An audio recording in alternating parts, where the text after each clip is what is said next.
JonTron. Man, look at all these games. They just don't make them like Cool Spot anymore. If only they knew my yearning for a real game. A game based off something terrible and from the 90s and starring Tim Allen. That's the one I want. If only they would make a home improvement video game.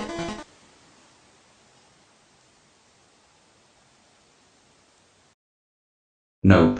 Home Improvement. Oh, the memories just come flooding back. It was a television sitcom back in the 90s that started the Oscar-gobbling career of Tim Allen and, surprisingly, the television career of Pamela Anderson. What? That's what I said. It was, a show. One of those concoctions of the 90s moral culture and family-centric importance. Like most shows of this caliber, the cheesy level was somewhere between Family Matters and Full House. If you go past Full House, I seriously think you just disappear into the void. Uncharted territory. Look. Yeah.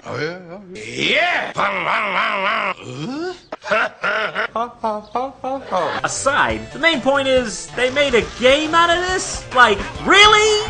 I understand that back then if it had a face, they made a frickin' game out of it, but really? Home Improvement, the game? I mean, for shit's sake, have some restraint. That's about as good of an idea as making a first-person shooter out of Sister Sister.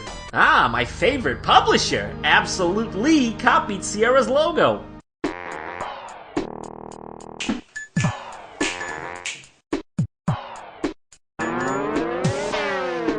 So we start off here on the set of Tool Time, you know, that weird show that Tim Allen had in the show that totally would have been a viable show in real life. By the way, I would pay to see that shit. I'd sit in the splash zone. What's wrong with me?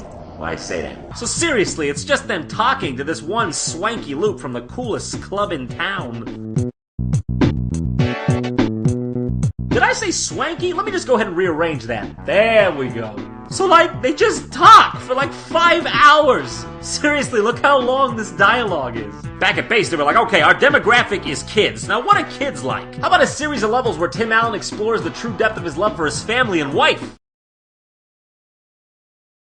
Oh, fucking Tool Time cutscenes? Print that shit! So, as all great storylines go, someone steals one of the tools he needs on his show and leaves him a cryptic serial killer message that if he ever wants to see this tool again, he has to go back to the Stone Age.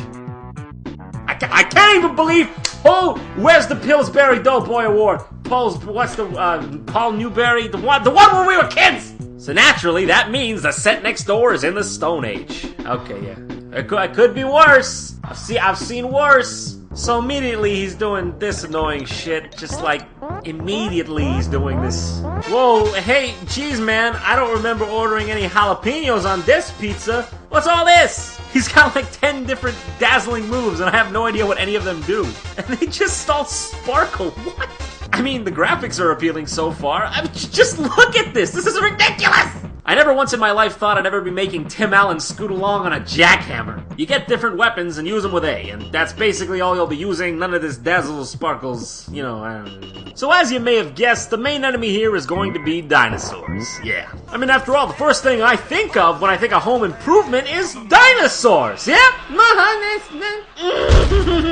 Have you noticed that I tend to review things about dinosaurs a lot? I swear I didn't even notice until you guys pointed it out to me. 'Tis what you might call a coincidence. This time as well. I mean, I picked this game because I wanted to see what I would get from a home improvement Super Nintendo game, and I got dinosaurs!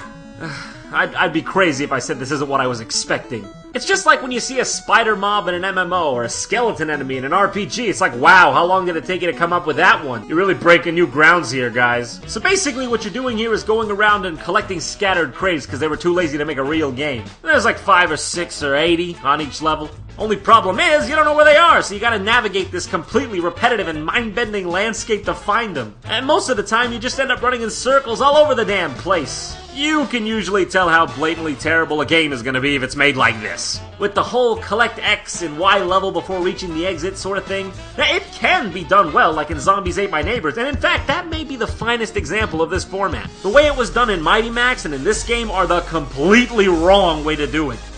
Come to think of it, this game is an awful lot like Mighty Max. Like, wow, really a lot. I guess this was just the good old formula for making a game suck back in the 16-bit era. So back to these enemies I was talking about. They impossible! Oh, they made sure that no matter what you're doing, when you're doing it, you're gonna be getting hit by something. It's freaking infuriating! You get hit by a dragonfly, you fall, you slide backwards into an ant, you end up getting hit by a projectile while trying to dodge a pterodactyl shitting eggs, and ants everywhere! You're supposed to feel like you can dodge enemies in a game. Another big problem with this game is you can't rush through it like you can in Mario or Sonic or Donkey Kong. You gotta play it like surgery, or you're going to die. A lot! You would probably be disgusted if you knew how many times I died just on this first level. It's incredibly unforgiving. So let's go down here for a sec.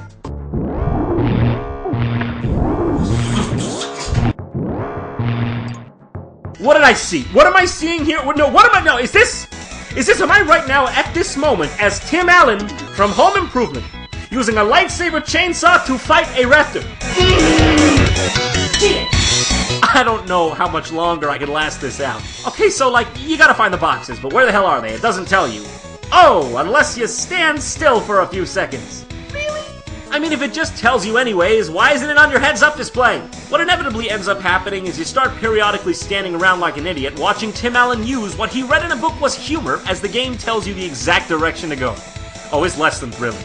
Alright, I got one box left to go. Let me just go ahead and try to get it. Should be easy. Okay, sweet, next level. Alright, so it's like the same thing as the first level, but with a night filter in the background. Hey, it's no Picasso, but it's easy on the eyes. This time around, we got these piranha plant dudes. But wait a second.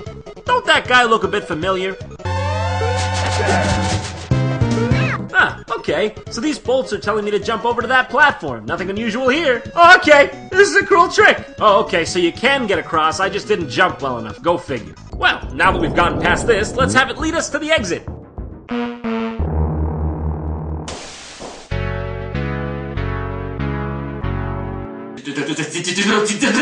It obviously led me over here with the bolts. Why the hell does the ledge, which looks like an area to leap from, lead to absolutely nothing? Everything in this game is maddening to the eyes. Not only can I not figure out where to go, but when I'm walking casually around, the game leads me into death traps. Nope. I'm done. The gig is up. I am no longer subjecting myself to this torture. That would be masochistic. As for the rest of this game, I mean, what do you expect? No, seriously, what do you expect? Because it's what you expect. It's like Space Robot level, Ancient Pyramids level, ooh, it's a Haunted House level. Mighty Max, the entire fucking game is in here as a level. What's the cliche you know of? Hey, it's a Home Improvement level. I'm surprised we didn't see a level where the... and... Who stole the cookies from the cookie jar? No. Anyone else notice this bird can talk? The fuck's that about, right? I'd like to thank you for watching. Now, if you could just click the links right in front of you, it'll take you to more of my videos. So click them, please.